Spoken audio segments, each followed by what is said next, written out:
The wedding had been quiet, not silent in a literal way. No, the drums of war had pounded in the distance as they stood before the sept, but quiet in the way a storm goes still before it strikes. Cersei Lannister, golden-haired and cold-eyed, stood next to Robb Stark, young king in the north, his face unreadable, carved like winter. No songs were sung, no toasts were made. This was no union of love. It was a marriage made of blood, bitterness, and desperation. 3 months earlier, the war had taken a sharp turn. The Lannisters had suffered unexpected defeats at River Run and Harrenhal, and Robb's forces were pressing hard into the Riverlands. But then word reached him. His brothers, Bran and Rickon, were believed dead, his bannermen restless, and the Freys enraged over his broken vow. War was becoming an endless noose, tightening slowly around his neck. And just as all seemed to fall apart, she came. Not with swords, with words, Cersei. She had sent a raven herself, sealed in gold and crimson. An offer, a proposal no one expected, a marriage to unite the Starks and Lannisters. End the war, share the throne, a future of peace. Many in Robb's camp called it a trap. Even his mother, Catelyn, begged him not to trust her. She's poison, Robb. You know what she did to Ned, to us. But Robb had stared long into the fire that night. He knew honor had gotten his father killed. Love had cost him the Freys and war. War was going to kill them all. So he accepted. When he rode into King's Landing under a flag of truce, the world held its breath. Enemies lined the streets in silence, watching the young wolf pass like a ghost through the lion's den. He had come not as a conqueror, not as a prisoner, but something worse, a bridegroom. And Cersei? She met him with that same unshakable poise, a quiet smirk on her lips. Not a trace of affection, just calculation. She wore red, not white. They said she whispered something to him at the altar, something only he could hear. Whatever it was, his expression didn't change. He simply took her hand, and the septon bound their wrists in silence. The crown watched, the realm watched. And for one fragile, dangerous moment, peace seemed possible. But peace is a liar. The North didn't forgive. Not easily. Robb's bannermen were furious. Some called him a traitor, others a fool. Many left, some plotted. In the Red Keep, things grew stranger by the day. Cersei, once queen of the Seven Kingdoms, now shared her chambers with a man half her age, born of the cold and wolves. She spoke to him in riddles, in threats veiled as jokes. But Robb was no fool. He listened. He watched. And though he never raised his voice, the servants began to fear him more than her. He had his own secrets, plans of his own. By the 3rd week of their marriage, 2 council members were found dead. Poison whispers flew. Robb never blinked. Cersei didn't smile. And at night, in that golden room above the city, the queen and the wolf lay beside each other in silence. He didn't touch her, not at first. She didn't look at him, not at first. But something began to shift. The world had expected fire, rage. Instead, what grew between them was worse, a cold, burning curiosity.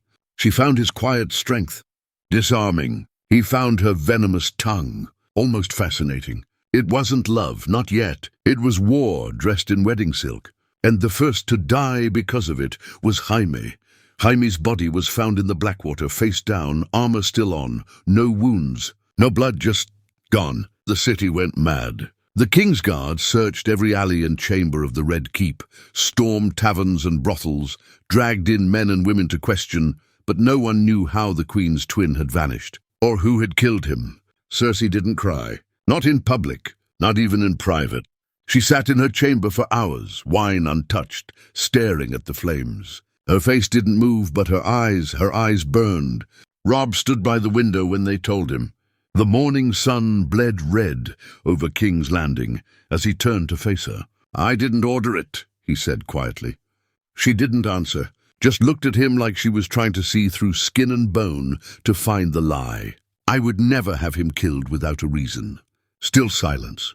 Then she laughed. Not the delicate laugh of court, but sharp, bitter, like a cracked bell. "You think you need a reason? You're a Stark, your reasons are dead." That night they didn't speak. But neither did they sleep. 2 days later, Tyrion returned to the city. He had heard of the marriage, the truce, the death, and he came faster than ravens could carry. He met Robb first, in the small council chamber, where Lannisters once whispered war and gold. "You've made quite the mess, young wolf," Tyrion said, pouring himself a drink. "Married the lioness, killed her lover brother, and somehow still alive. I don't know whether to hate you or toast you." "I didn't kill Jaime," Robb said flatly. "Perhaps, but I wonder..." Tyrion swirled the wine in his goblet. "Would it even matter now if you had?" He wasn't wrong. Something had changed in Cersei. The bitterness was always there, the sharp tongue, the disdain. But now something deeper had snapped. She stopped attending council, stopped speaking to the ladies of court. She wandered the halls like a shadow, dressed in black, her eyes cold and endless. And Robb, he didn't try to fix it. He didn't try to comfort her. Instead, he began to take control. He moved northern men into the city watch. He appointed men loyal to House Stark into the council, quiet men, dangerous ones. He took meetings in secret with Lord Varys, with Pycelle, with Littlefinger. Whispers grew louder. The wolf is taking the throne. And still, Cersei said nothing. Until one night she summoned him. She wore red again. The same red she had worn at their wedding. Her hair was unbound, falling past her shoulders. There was wine on the table. Candles lit. The window opened to the chill air. He stepped in, cautious. She looked up. "Sit," he sat. They stared at each other for a long time. Then she said it. "Did you ever love her?" Robb blinked. "Who?" "Talisa. The girl you married before." He didn't answer immediately. "Then yes." Cersei nodded once. "And where is she now?" "Dead." A pause. "And yet here you sit, in my chambers, wearing my father's city like a cloak." Robb leaned forward, voice steady. "I didn't want her to die. I didn't want any of this. But we're here now, married. You wanted peace. I want to keep it. But if you come for me, or for the North, I will burn this city down myself." Cersei stared at him. Then slowly a smile, real, small, dangerous. "You're not your father." "No." "And you're not Ned Stark." "Not anymore." She stood, walked toward him. "Then perhaps we can make something out of this hell." That night, for the first time, she came to his bed willingly. Not out of love, not out of loyalty, out of necessity, out of ambition. Two predators circling the same throne. And as they lay together in silence afterward, both thinking of what they had lost, neither knowing what they were becoming, a raven flew from dawn, carrying news neither of them expected. Stannis Baratheon had been seen alive, and worse, so had Jon Snow. The raven from dawn arrived just before dawn, its wings slick with mist, the seal broken by the time it reached the Queen's table. Varys claimed it was intercepted, but no one asked how or why. That was the nature of secrets in King's Landing. Answers never mattered as much as timing. Robb read the message twice, then a third time. Cersei stood across the room, half-dressed in shadow. Her hair was still damp from the bath, her back turned, but her voice was clear. "You're quiet. That doesn't suit you." He handed her the scroll. She took it slowly, reading in silence. A long moment passed. Then "This is impossible." But it wasn't. Stannis Baratheon, thought to have burned at the edge of Winterfell, was alive.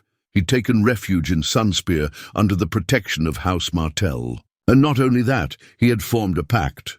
Dawn's armies were marching, not north, not west, but toward King's Landing. Cersei dropped the scroll. Robb didn't move. His face didn't show shock or fear, just that hard, cold northern stillness he'd learned to wear like a second skin. "They'll come for the throne," she said. "Stannis always believed it was his. And now he thinks he has a chance." Robb nodded. But the second piece of news, he hadn't told her yet. Not fully. The part he was still wrapping his mind around. Jon Snow, alive in the north, rallying what was left of the Night's Watch and gathering wildlings, free folk, stragglers. He was calling banners, not just northern ones, but those scattered after the war. He was marching too, slowly but surely, south. Robb hadn't spoken to Jon in years. They were brothers by name, strangers by fate. Now they might become rivals, or worse. That evening, the small council met in full for the first time since Jaime's death. Tyrion sat at the far end, eyes narrowed. Lord Tyrell looked half-drunk already. Varys was unreadable as always. Cersei arrived last, dressed in black and gold, walking like nothing could ever make her bleed. Robb stood. "The realm faces two enemies," he said simply. "One burns with the sun. The other walks through snow." Cersei's voice cut through the room. "Stannis is a mad zealot. He'll burn the city to ash if it means claiming his justice. We cannot let him reach the gates." "And Jon Snow?" Tyrion asked, lifting a brow. "What of him?" Robb didn't answer right away. His jaw tensed. "He's my brother." Right away. His jaw tensed. "He's my brother." "Half-brother," Cersei corrected too quickly. "He fought for the North," Robb continued. "He bled on the wall. But if he threatens the crown," he looked right at her, "I'll treat him like any other enemy." For a moment, even Cersei didn't speak, because there was something in Robb's voice that didn't sound like the boy they once knew. It didn't sound like Ned Stark either. It sounded Lannister. That night, the city began to change. Torches were doubled along the walls. Food stockpiled. The gates guarded tighter. Northern soldiers began drilling alongside the gold cloaks. Rumors of a naval alliance with the Iron Islands surfaced, led by a new commander, one known for cruelty and chaos. And in the Queen's chambers, Robb and Cersei began to speak more than they touched. She told him of her father's secrets, what Tywin had planned had he lived. He told her of the North's broken loyalty, how only fear could bind it now. Together they drafted new laws, restructured the treasury, cut off trade to Dorne, and sent assassins across the sea. This wasn't peace, it was Cold War dressed in silk. Then came word from the North. Jon Snow had taken Moat Cailin, the gateway to the south. And worse, he marched under the Stark banner, not with wolves alone, but with dragons. The dragons came before the banners. They weren't full-grown, not like the stories of old, massive shadows blotting out the sun. These were leaner, faster, half-wild things, still terrifying in their shrieks. But they were dragons nonetheless. One black, one silver, the sky above Moat Cailin lit with their fire. Jon Snow had never claimed to be a king, but now the realm whispered a new name for him, the last dragon wolf. In King's Landing, the rumors struck like knives in the dark. The Maesters denied it at first. Impossible, they said. The Targaryens are gone. But the ravens didn't lie, nor did the charred bones of Lannister scouts in the neck. Robb stood on the ramparts of the Red Keep the morning the first confirmed report came, wind whipping at his cloak. He stared north as if trying to see past time itself. Cersei joined him, her steps quieter than usual. "So, it's true," she said, voice unreadable. "Yes. How?" "I don't know. But I know this. He means to come south. Not just for revenge. Not for Winterfell. For the throne." She folded her arms, looking off toward the sky. "He doesn't have a claim." "He has dragons," Robb replied. "That's all the claim he needs." She was quiet for a while. "Then you should have killed him when he was just a bastard. He's my blood. He'll burn you like the rest." Their silence said more than words ever could. Robb hadn't slept much in weeks. Not since the ravens came. Not since dreams returned. Dreams of wolves running through snow, of red leaves falling on black stone, of a face in the flames whispering, "Winter was never yours." He tried to ignore it, buried himself in strategy, sent ravens to the Vale, tried to secure alliances with the Reach, but the lords hesitated. Many still called him Oathbreaker for marrying Cersei. Others feared the dragonfire more than the Iron Crown. Only a few remained truly loyal, and even fewer trusted Cersei. That night, at a private council, Tyrion leaned close to Robb as the wine flowed and voices lowered. "You do realize," he said, swirling his goblet, "that she'll kill you the moment you're no longer useful." Robb didn't flinch. "That goes both ways." Tyrion smirked. "I suppose you are her type now, dangerous, cold, broken inside."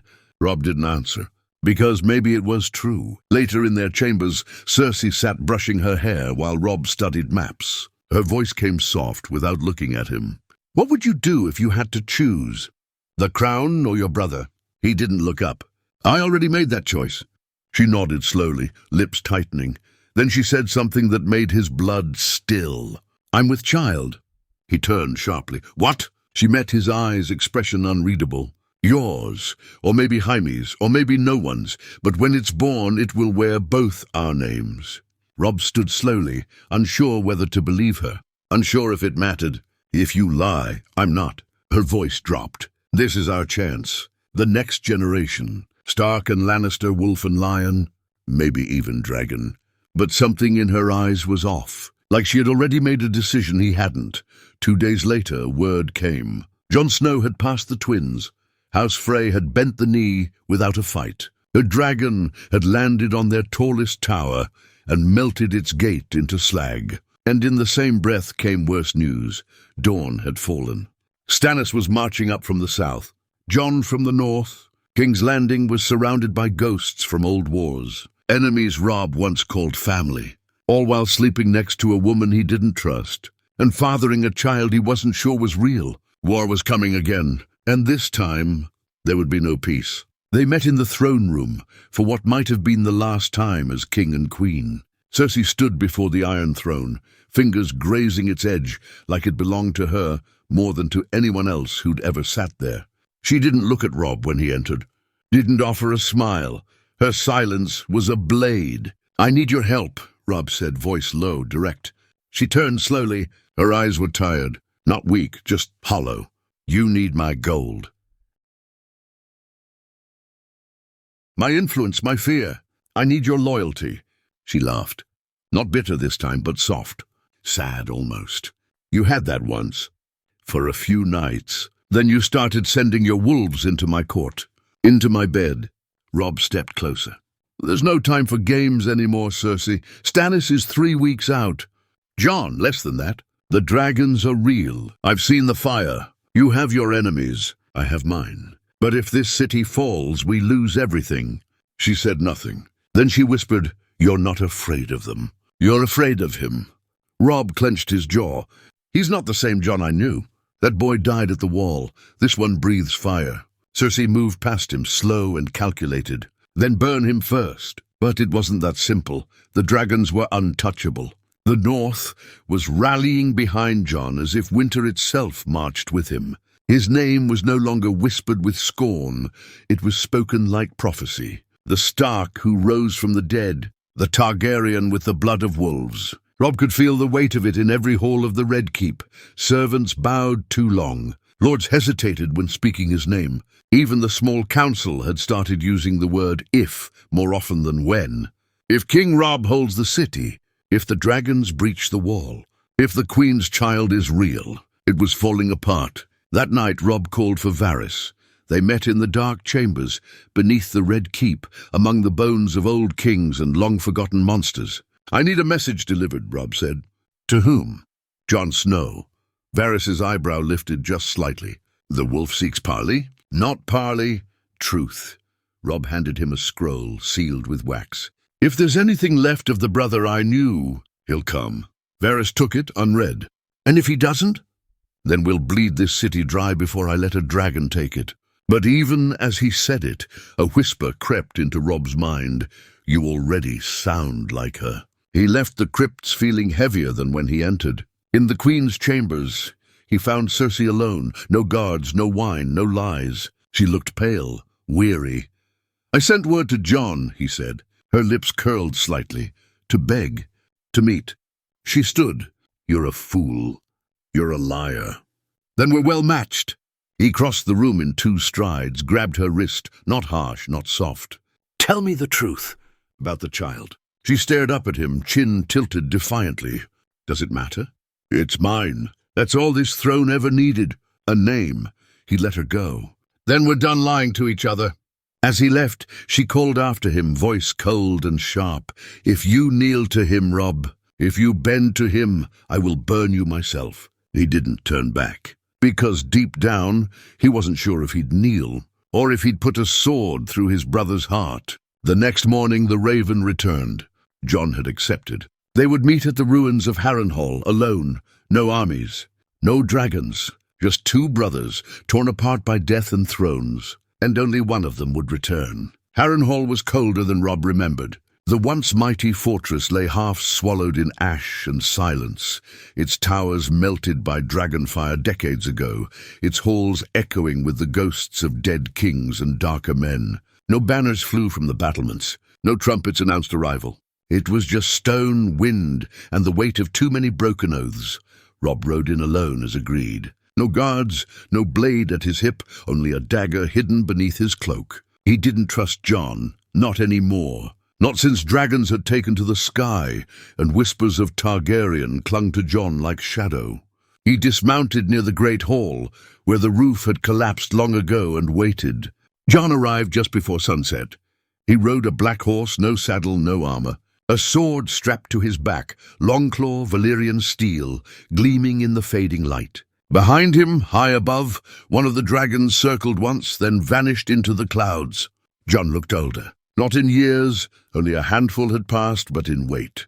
His eyes were darker now, not from sleeplessness, but from seeing things no man should. He carried death in his silence. The two brothers stared at each other for a long time. Robb broke it first.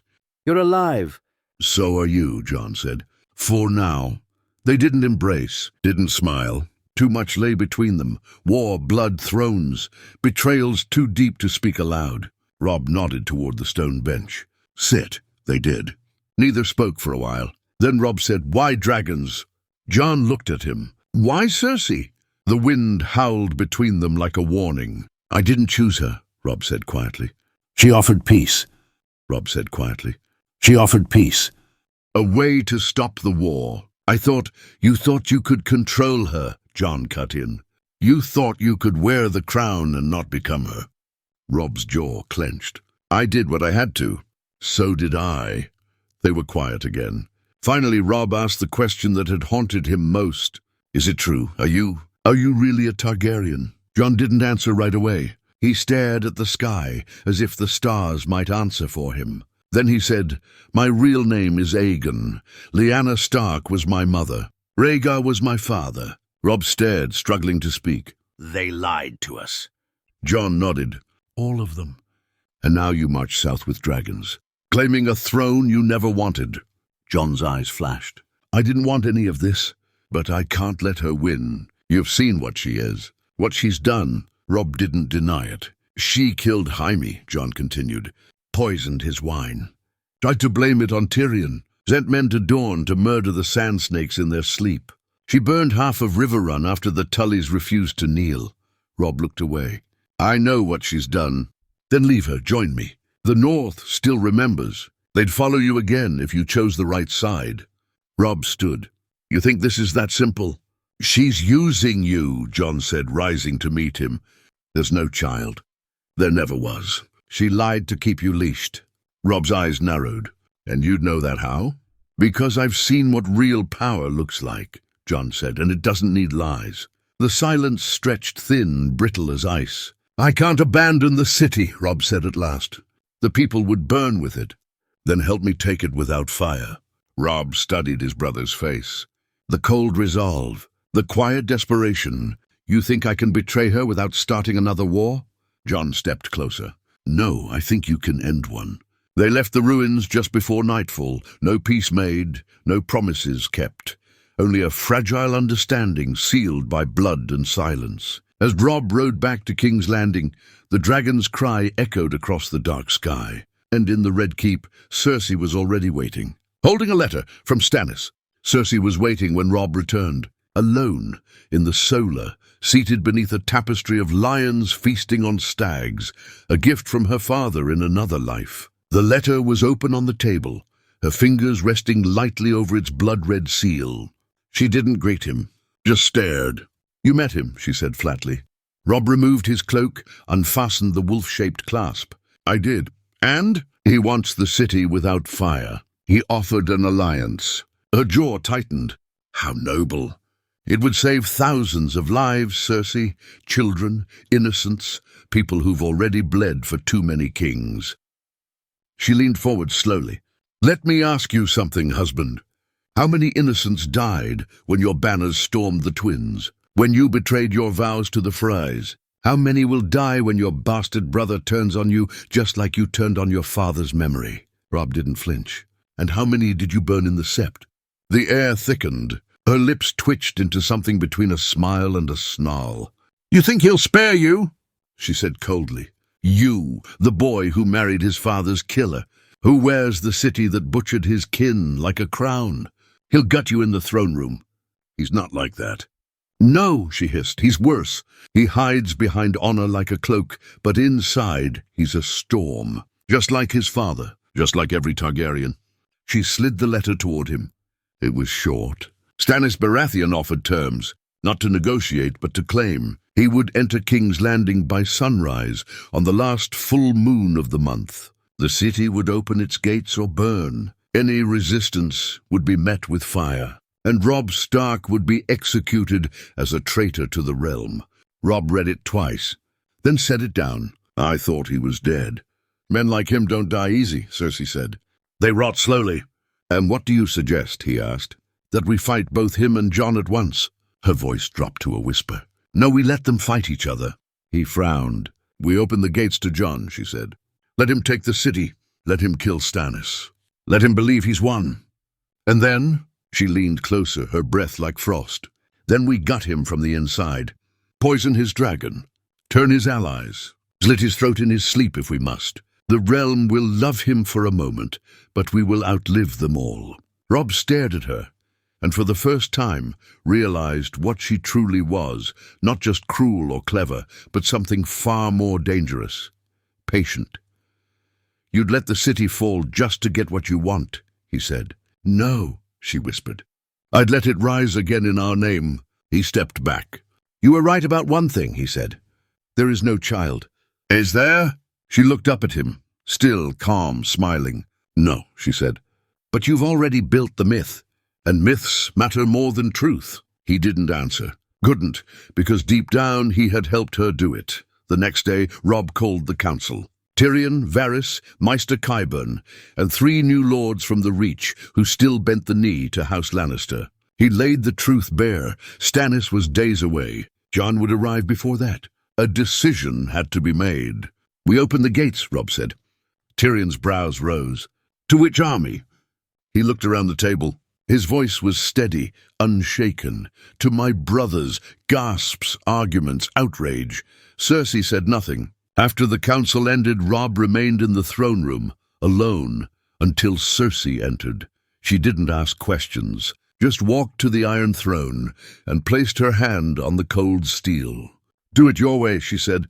But when it fails, when he burns you, remember who warned you first. He said nothing. That night, the bells of King's Landing rang once, not for war, but for surrender. And far beyond the gates, Jon Snow heard them echo across the black sky. The gates of King's Landing opened at dawn, not with fire, not with screaming, just the creak of ancient iron and the trembling of walls that had seen too much history. Jon Snow rode through first, black cloak billowing behind him, Longclaw on his back, a dragon soaring far overhead, its cry like thunder across the waking city. Behind him came the Northmen, the free folk, stragglers from shattered houses, all marching with wary eyes and weary hearts. But they didn't come to sack or burn, not yet. Robb waited at the steps of the Red Keep, flanked by only a handful of guards. No banners, no crown. He didn't wear Lannister red or Stark grey, just black like mourning, like preparation. The 2 brothers locked eyes as Jon dismounted. Silence thick between them, watched by thousands. Then Robb spoke. The city is yours.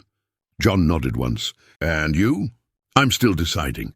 Cersei didn't meet them at the gates. She watched from above, behind the veiled curtains of her chambers, eyes like stone. Her hands didn't tremble. Her pulse didn't quicken.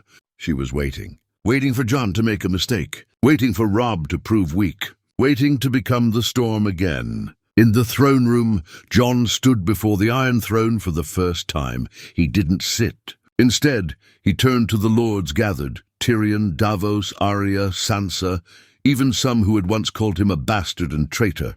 And he spoke plainly like a soldier. No more kings, no more queens, no more thrones built on bone. The words echoed through the hall like a hammer striking steel. Robb stood beside him, quiet. This city belongs to its people now, Jon continued.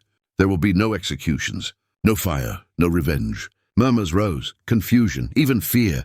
And that's when Cersei made her move. From a hidden passage behind the throne, a servant appeared, small and trembling. He handed a scroll to Tyrion, who read it and turned white. He looked up at Robb. It's from Qyburn. There's wildfire hidden under the city, enough to level the Red Keep and everything around it. Jon's breath caught. Where? Tyrion looked to Cersei's empty throne. Then she entered, clad in crimson, crownless, fearless. It's already lit, she said. Gasps rang out. Swords were drawn. But Cersei held up a single hand. Unless I walk out of this room alive, the flames will burn before sunset. You think I wouldn't burn this city before letting you take it? I've already buried my father, my son, my brother. There's nothing left of me but the fire. Jon stepped forward. Then die knowing you'll take every child with you. She smiled. You think I care? But then she looked at Robb, and something flickered, something old, almost human. You gave me peace, she said to him. I gave you power. We were never meant to last. Robb didn't speak. He just stared, as if trying to remember whether she had ever told him the truth about anything. Then he reached for his dagger. Jon stopped him with one word. No, she'll burn us all. And if you kill her, you become her. The room held its breath. Cersei's eyes filled with something unreadable. Then she laughed. Fools, all of you! She turned her back to the Iron Throne, began walking, past Jon, past Robb, toward the door. Then, without turning around, she said, You have until sunset to find the flames. After that, let the world burn. She left them standing there, in the shadow of the throne. By nightfall, the city erupted into motion. Jon dispatched every soldier he had to search the tunnels. Varys returned to the old maps of King Maega. Arya slipped into the dark with no word, hunting death. And Tyrion prayed to gods he'd long abandoned. Robb, he found himself wandering through the empty halls, the burned-out sept, the training yards. He was looking for something, maybe for the boy he once was. At the edge of the city, where the wind blew cold off the sea, he found her, Cersei, alone, staring out at the waves. She didn't turn when he approached. I loved Jaime, she said, but I never belonged to him. Not really. Didn't turn when he approached. I loved Jaime, she said, but I never belonged to him. Not really. Robb said nothing. She looked back at him. You were never meant to survive this. But you did. So did you. Not anymore. She opened her hand. A small green vial rested in her palm, wildfire. He lunged, but she smiled and dropped it. It shattered against the stone, but nothing happened. She blinked, then looked up at him in confusion, horror, realization. There's no fire, Robb said. We found it all. Jon's men swept the tunnels. She staggered back. You lied. No, he said. I made a choice. Cersei fell to her knees. No crown, no throne, no child, just a woman surrounded by the weight of all her sins. She whispered almost to herself, I have nothing left. Robb looked down at her, the woman he'd once called wife, the enemy who had become something far more complicated. You had a kingdom, he said. You chose a grave.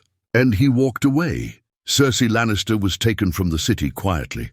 No trial, no execution, just exile, carried across the narrow sea under the watch of silent men. And as for Robb, he did not stay in King's Landing. He left the crown behind, returned north, to winter, to truth. Jon stayed behind, reluctantly crowned not as king, but as warden of the realm. The throne was melted down, the city rebuilt by its people. And for the first time in 100 years, there was no king. Just silence, just peace for now. For now.